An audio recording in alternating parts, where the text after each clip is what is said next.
Dear students, very good morning. चलिए देखते हैं, आपका अर्थशास्त्र में चला था भारतीय अर्थव्यवस्था के क्षेत्र, ठीक है। अर्थशास्त्र में चैप्टर 2 भारतीय अर्थव्यवस्था के क्षेत्र। लेकिन इसको पढ़ाने से पहले मैं आपसे कुछ बातें करना चाहता हूँ कि जैसा आप जानते हो कि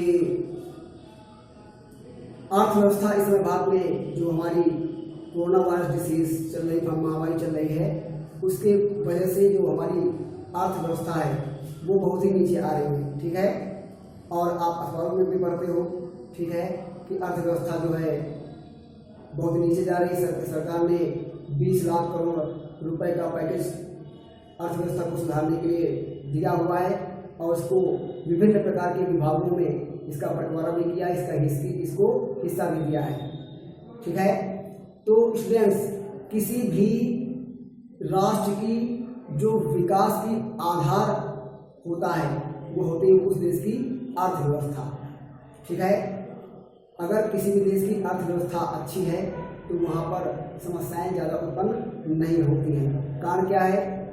कारण ये है कि अर्थव्यवस्था अच्छी होने के बाद सरकार के पास में जो धन होता है वो ज़्यादा मात्रा में होता है और वो जो पब्लिक वेलफेयर में, मतलब जो सामाजिक भलाई के लिए वो ज़्यादा मात्रा में खर्च कर देती है, ठीक है। लेकिन अपने यहाँ स्टूडेंट्स क्या है, आप जानते हो जनसंख्या हमारे लगभग 1 अरब 35 करोड़ जनसंख्या लगभग हमारे देश में निवास करती है और 1 अरब 35 करोड़ जनसंख्या को वर्तमान समय में जब अर्थव्यवस्था से संबंधित काम कोई नहीं हो रहे हैं, मतलब कोई रोजगार नहीं हो रहे हैं, मतलब कोई उद्योग धंधे नहीं हो रहे हैं, तो ऐसी अवस्था में लोग, ऐसा तो है नहीं कि आदमी काम नहीं कर रहा है तो खाना बंद कर देगा, ठीक है। पहले के समान ही वो खाएगा पिएगा भी, ठीक है, लेकिन काम उसके पास नहीं है स्टूडेंट्स, ठीक है। तो ऐसी अवस्था में सरकार को सभी लोगों को भोजन और पानी या और अन्य सुविधाएं उपलब्ध कराना, ठीक है, ये बड़ा ही मुश्किल काम हो जाता है क्योंकि अर्थव्यवस्था से संबंधित कोई भी उद्योग कार्य नहीं कर रहे होते हैं, ठीक है। तो ऐसी अवस्था में जो लोगों को रोजगार देना बहुत ही कठिन काम हो जाता है। आप देख रहे हैं, हालांकि अब वर्तमान समय में आज मैं डेट आपको बता रहा हूँ कि आज की तारीख में लगभग देश में हर एक चीज़ को, हर एक प्रकार के रोजगार दुकानें, हर प्रकार के उद्योग धंधे जो हैं वो खोल दिए गए हैं, ठीक है। लेकिन इसमें भी सरकार की मजबूरी है क्या कि अगर वो खोलेगी नहीं, ठीक है, और वस्तुएं बिकेंगी नहीं, उत्पादन कार्य नहीं होगा तो अर्थव्यवस्था और भी नीचे जाती रहेगी, ठीक है। प्रकृति आय और भी नीचे जाती रहेगी और रोजगार जो सबसे इम्पोर्टेंट चीज़ है आदमी के लिए, मनुष्य के लिए, सबकी रोजगार प्राप्त करना, रोजगार किसी को मिलेगा नहीं क्योंकि सब काम धंधे बंद हैं, तो वो खाएगा क्या, कमाएगा क्या, तो खाएगा क्या। तो ऐसी बहुत सारी समस्याएं उत्पन्न हो जाती हैं, ठीक है। तो अब ये हमारी जो अर्थव्यवस्थाएं हैं वो देखा जाए तो संगठन के आधार पर 2 तरीके से 2 भागों में बटी होती हैं, ठीक है। कौन कौन सी? नंबर 1 आपकी जो अर्थव्यवस्था के जो 2 क्षेत्र हैं वो 2 तरीके से बटे होते हैं। कौन से? एक तो आपका नंबर 1 आपका है संगठित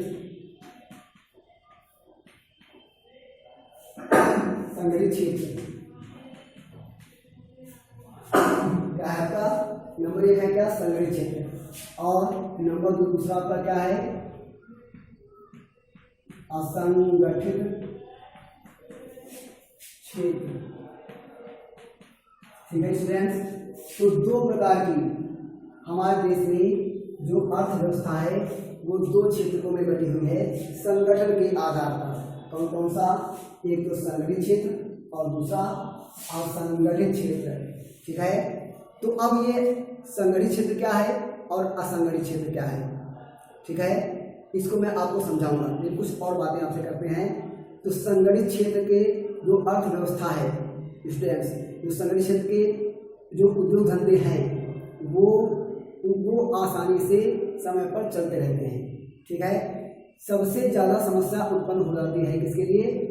ऐसी अवस्था में जब ये महामारी चल रही है। तो ऐसी अवस्था में जो हमारा असंगठित क्षेत्र है वो सबसे ज़्यादा प्रभावित होता है, क्योंकि हमने आपको पहले बताया कि असंगठित क्षेत्र में श्रमिकों का कोई भी पंजीकरण नहीं होता है, मतलब कोई भी रजिस्ट्रेशन नहीं होता है। इसलिए सरकार को ये जानकारी नहीं होती है कि असंगठित क्षेत्र की अर्थव्यवस्था में कितने संख्या में मजदूर कार्यरत हैं, कितनी संख्या में मजदूर कार्य कर रहे हैं। ठीक है स्टूडेंट्स, तो ये एक बहुत बड़ी समस्या उत्पन्न हो जाती है। आप देख रहे हैं कि वर्तमान समय में लाखों मजदूर जो हैं वो एक राज्य से दूसरे राज्य को अपन छोड़ करके अपने अपने काम धंधे छोड़ करके, क्योंकि उनको काम नहीं मिल रहा है, जो काम नहीं मिल रहा है तो उनको मजदूरी भी प्राप्त नहीं हो रही है, और मजदूरी प्राप्त नहीं हो रही है तो कमाने और खाने की समस्या में क्या आगे बहुत बड़ी उत्पन्न हो जाती है। तो इसलिए वो क्या करते हैं, अपने अपने घरों को, अपने अपने बड़े बड़े शहरों में जहाँ वो संगठित क्षेत्र में काम कर रहे हैं उन शहरों को छोड़ करके वो अपने अपने घरों को भाग रहे हैं, जहाँ पर भी उनके पास कोई काम नहीं है। तो ऐसी अवस्था में सबसे ज़्यादा समस्या उत्पन्न हो जाती है इसके लिए, असंगठित क्षेत्र की अर्थव्यवस्था के लिए। ठीक है स्टूडेंट्स, तो मैं पहले आपको बता दूं कि संगठित क्षेत्र की अर्थव्यवस्था क्या है और असंगठित क्षेत्र की अर्थव्यवस्था क्या है। ठीक है स्टूडेंट्स, तो पहले हम जानते हैं संगठित क्षेत्र। तो आप जानते हो कि विभिन्न प्रकार की अर्थव्यवस्था की परिस्थितियों के अनुसार जो हमारी अर्थव्यवस्था है वो दो क्षेत्रों में बटी होती है। कौन कौन सी? संगठित क्षेत्र की अर्थव्यवस्था और असंगठित क्षेत्र की अवस्था। तो पहले हम जानते हैं कि संगठित क्षेत्र की अर्थव्यवस्था क्या होती है। ठीक है, तो संगठित क्षेत्र वे उद्यम या वो व्यापार है, ठीक है, जहां पर रोजगार की एक निश्चित अवधि होती है कि एक कोई भी उद्योग है, कोई भी कारखाना है कि वहां पर मजदूरों को अनुबंधित किया जाता है, मतलब उनका रजिस्ट्रेशन होता है और उसके बाद में उनको बताया जाता है कि एक निश्चित वर्ष के लिए उनका अनुबंधन होता है, मतलब रजिस्ट्रेशन होता है कि उस समयावधि के दौरान उस मजदूर को उस कारखाने से या उस उद्यम से, उस इंडस्ट्री से बाहर नहीं किया जाता, उसके काम से बाहर नहीं निकाला जा सकता है।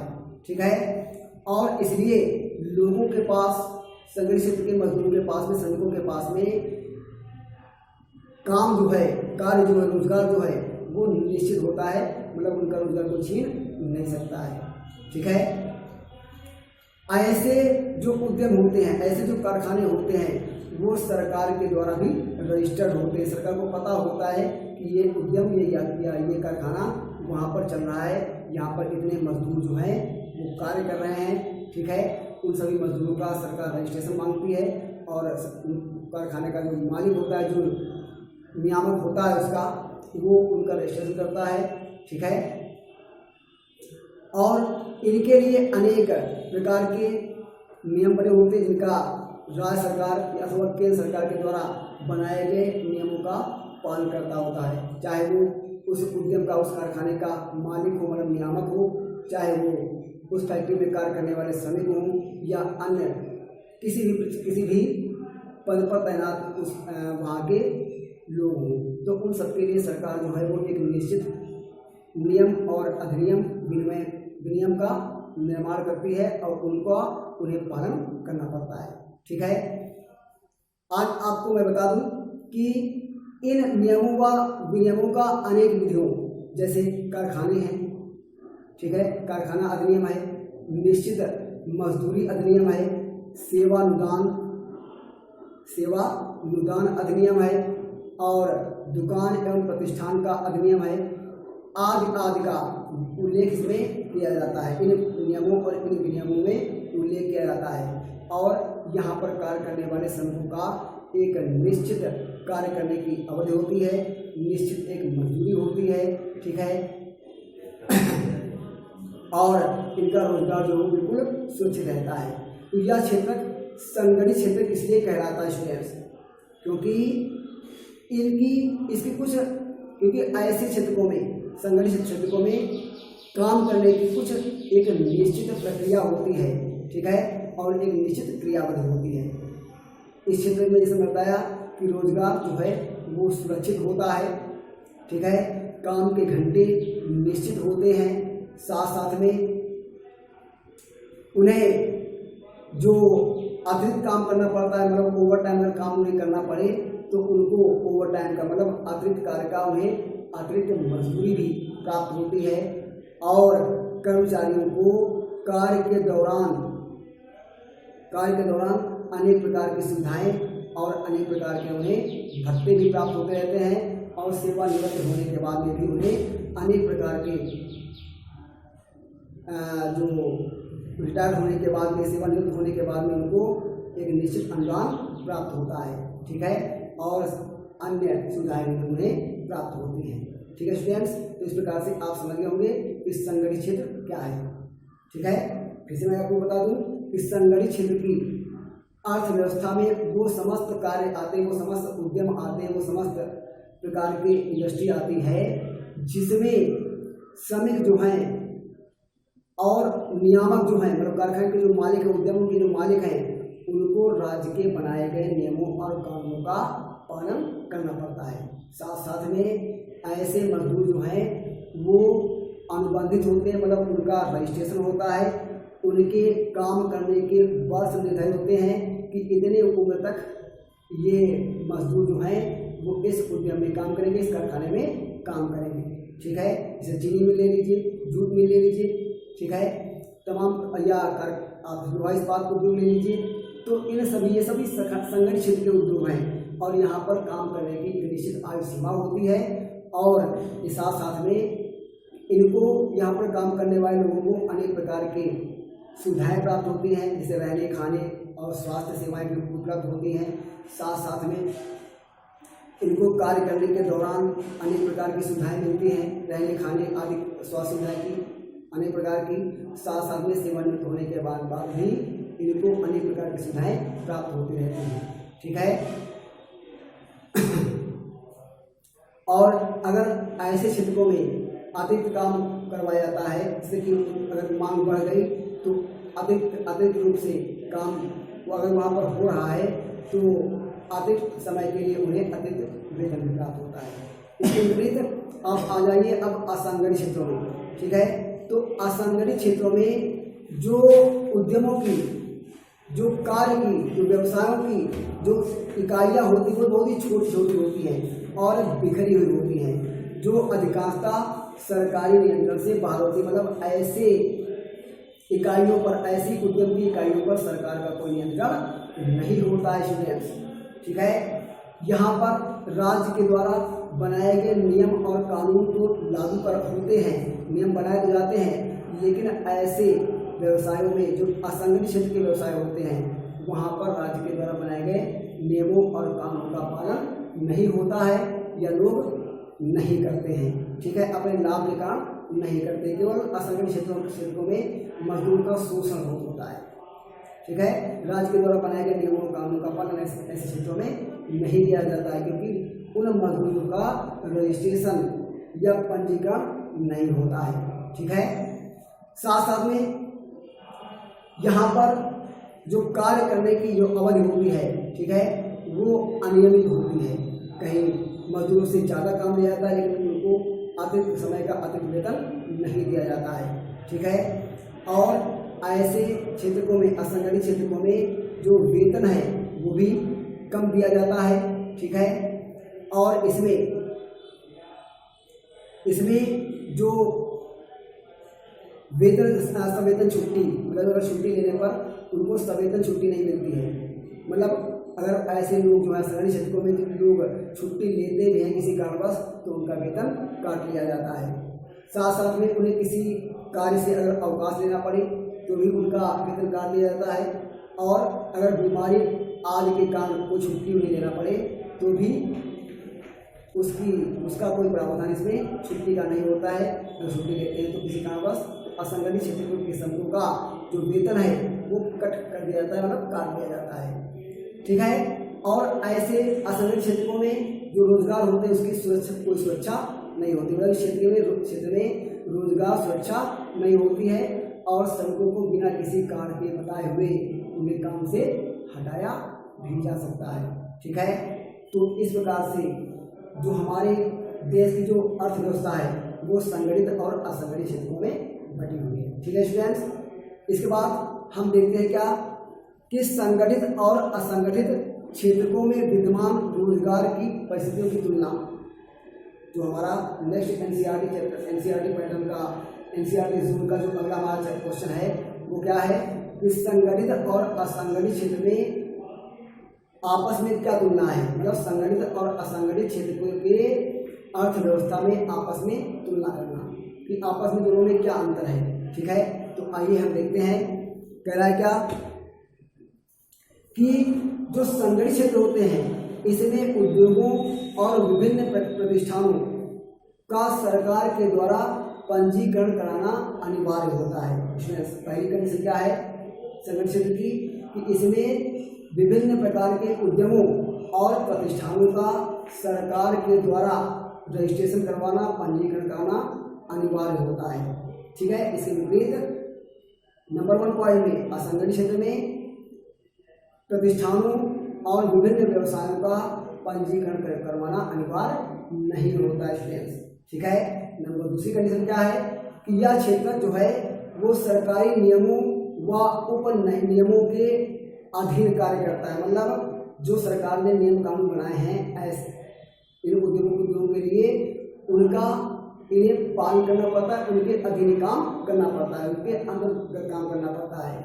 ये नियम और विनियम जो हैं वो सभी उद्यमों के मालिकों, कर्मचारियों और समस्त श्रमिकों पर लागू होते हैं। ठीक है, इसके विपरीत आप जाइए असंगठित क्षेत्र में, तो इस क्षेत्र के नियम व विनिमय तो होते हैं इन क्षेत्रों में, मतलब असंगठित क्षेत्र में सरकार के द्वारा बनाए गए नियम या नियम होते तो अवश्य हैं, लेकिन उनका पालन नहीं होता है या नहीं किया जाता है। अपने लाभ के काम जो नियोक्ता होते हैं अपने लाभ के काम इन उपबंधों का पालन नहीं करते हैं, इन नियमों का पालन नहीं करते हैं। नंबर 3 पॉइंट आपका क्या है कि संगठित क्षेत्र में कार्य करने वाले कर्मचारियों श्रमिकों को मासिक वेतन प्राप्त होता है। ये खास बात है कि संगठित क्षेत्रों में काम करने वाले श्रमिकों और अन्य कर्मचारियों को मासिक वेतन प्राप्त होता है, और इसके विपरीत असंगठित क्षेत्र में कार्य करने वाले श्रमिकों या कर्मचारियों को दैनिक वेतन प्राप्त होता है, मतलब उनकी मजदूरी प्रतिदिन दे दी जाती है।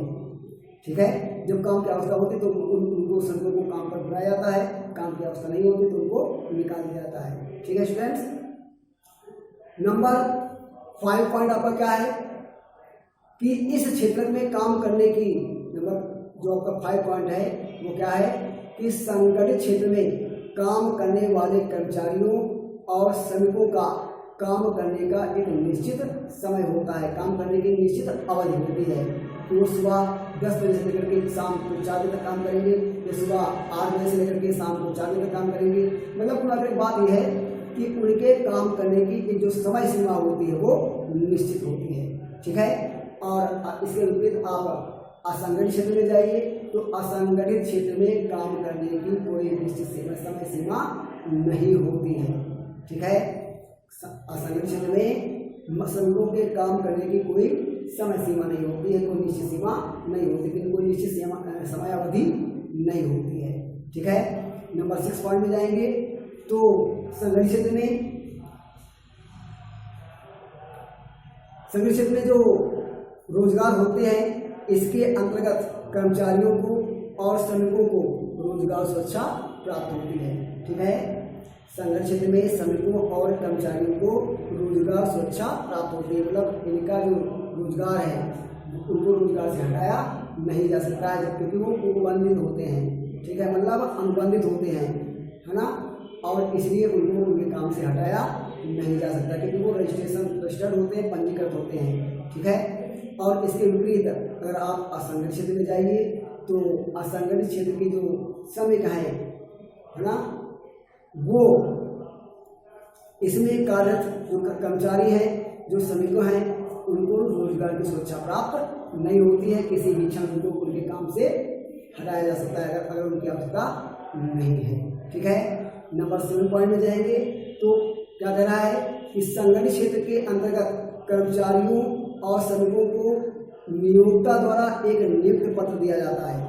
संगठित क्षेत्र में काम करने वाले श्रमिकों को, कर्मचारियों को एक नियुक्ति पत्र, अपॉइंटमेंट लेटर, नियुक्ति पत्र प्रदान किया जाता है जिसमें काम की सभी शर्तें और दशाएं निर्धारित होती हैं। ठीक है, तो अगर नियोक्ता जो है उन शर्तों के खिलाफ काम करता है तो श्रमिक शिकायत कर सकता है, और अगर श्रमिक उसके खिलाफ उन शर्तों के खिलाफ काम करता है तो फिर नियोक्ता उसके विरुद्ध शिकायत कर सकता है। ठीक है, तो बात यह है कि इस क्षेत्र के अंतर्गत, संगठित क्षेत्र के अंतर्गत श्रमिकों और कर्मचारियों को एक नियुक्ति पत्र प्राप्त किया जाता है, और इसमें इस नियुक्ति पत्र में समस्त प्रकार की रोजगार की शर्तें और नियम वर्णित किए जाते हैं और दशाओं का वर्णन होता है कि इन दशाओं में आपको काम करना है, इन नियमों के अंतर्गत आपको काम करना है। इसके विपरीत अगर आप असंगठित क्षेत्र में जाएं तो असंगठित क्षेत्र में कर्मचारियों और श्रमिकों को कोई भी औपचारिक रूप से, मतलब सीधे सीधे कोई भी नियुक्ति पत्र नहीं दिया जाता है। ठीक है, मजदूरों को मजदूर मार्केट से, मजदूर बाजार से वहाँ से ले लिया जाता है और दैनिक मजदूरी उन्हें प्राप्त करा दी जाती है, जितना वो काम करते हैं दिन भर में। ठीक है, तो प्रतिदिन के अनुसार उनको उनकी मजदूरी दे दी जाती है। ठीक है, नंबर 1 पॉइंट क्या है कि संगठित क्षेत्र के कर्मचारियों को कार्यस्थल पर स्वच्छ पानी, स्वास्थ्य एवं कार्य का सुरक्षित वातावरण आदि सुविधाएं उपलब्ध होती हैं। ठीक है स्टूडेंट्स, ये भी बहुत बड़ा पॉइंट है कि संगठित क्षेत्र में कर्मचारियों को जहाँ पर कार्यस्थल है, जहाँ वो काम करते हैं, वहाँ पर स्वच्छ पानी उनको प्राप्त होता है, स्वास्थ्य की अनेक सुविधाएं प्राप्त होती हैं। अगर वो बीमार पड़ जाएं तो उनका वो कंपनी, वो उद्यम जो है वो निःशुल्क रूप से उनका स्वास्थ्य चिकित्सा करता है। ठीक है, और मतलब मेडिकल सुविधाएं प्रदान करता है, साथ साथ में उनको उस कार्य करने का सुरक्षित वातावरण भी प्रदान किया जाता है। ठीक है, इसके विपरीत अगर आप असंगठित क्षेत्र में जाएं तो इस क्षेत्र में कर्मचारियों को इस प्रकार की कोई भी सुविधा नहीं दी जाती है, मतलब उन्हें कार्यस्थल पर कोई स्वच्छ पानी की व्यवस्था नहीं होती है। ठीक है, और सुरक्षात्मक उन्हें वातावरण नहीं मिलता है, साथ साथ में उन्हें स्वास्थ्य की किसी भी प्रकार की कोई सुविधाएं नहीं प्रदान की जाती हैं। ठीक है स्टूडेंट्स, इसके बाद में हमारा आता है लास्ट 9 पॉइंट। क्या आता है कि जो हमारा अर्थव्यवस्था का संगठित क्षेत्र है, ठीक है, इस क्षेत्र में जो श्रम संगठन संघ है, जो श्रमिक संगठन है, वो बहुत ही महत्वपूर्ण है। मतलब ऐसे संगठनों में, ऐसे व्यवसायों में श्रमिक संगठन होते हैं जो बहुत ही महत्वपूर्ण भूमिका निभाते हैं, और ये श्रमिकों का शोषण रोकने के लिए अनेक प्रकार के आंदोलन करते हैं, अनेक प्रकार की मांगे करते हैं, जिससे कि श्रमिकों में सुरक्षा की भावना, स्वास्थ्य के उनके सुरक्षित रहने की भावना जो है वो बनी रहती है और वो आराम से काम करते हैं। ठीक है, क्योंकि जो श्रम संगठन है वो श्रमिकों के रोजगार की और श्रमिकों के कार्य करने की अवधि की, उनके अधिकारों की रक्षा करते हैं। ठीक है, इसके विपरीत असंगठित क्षेत्र में कोई भी श्रम संगठन नहीं होता है, इसलिए श्रम संगठन न होने के अभाव में असंगठित क्षेत्र के मजदूरों का, श्रमिकों का बहुत ही ज़्यादा शोषण होता रहता है। ठीक है, तो ये दोनों में अंतर है। ठीक है, तो आपने आज 2 क्वेश्चंस का डिस्क्रिप्शन पढ़ा, समझा कि पहला क्या था, अर्थव्यवस्था में गतिविधियां रोजगार की परिस्थितियों के आधार पर कैसे वर्गीकृत की जाती है। मतलब नंबर 1 संगठित क्षेत्र और असंगठित क्षेत्र। मैंने आपको बताया कि संगठित क्षेत्र क्या होता है, असंगठित क्षेत्र क्या होता है, और संगठित और असंगठित क्षेत्र में आपस में तुलना, मतलब इन दोनों के बीच में हमने आपको अंतर को भी समझाया, और आशा करता हूँ कि आपने अच्छी तरीके से समझा होगा। और इसको अगर आप दोबारा पढ़ना चाहें तो हमारी सामाजिक विज्ञान की बुक में अर्थव्यवस्था में, अर्थशास्त्र के सब्जेक्ट में चैप्टर नंबर 2 है भारतीय अर्थव्यवस्था के क्षेत्र, उसमें आपको NCERT जोन में ये दोनों क्वेश्चन आपको मिल जाएंगे और आप उनका अध्ययन कर सकते हैं। ठीक है, और कल हम आपके लिए महात्मा गांधी, आप जानते हो कि मनरेगा क्या है, आप जानते हो इस समय जो है सरकार कह रही है और विभिन्न लोग कह रहे हैं कि जो हमारे प्रवासी मजदूर लौट करके आ रहे हैं इनको मनरेगा के अंतर्गत इनको काम दिलाया जाए। तो ये मनरेगा क्या है ये हम आपको कल बताएंगे, ठीक है। और सार्वजनिक और निजी क्षेत्र की गतिविधियां और उनके कार्यों की तुलना, ये दो क्वेश्चन कल हम आपको डिटेल से समझाएंगे, ठीक है। Good bye.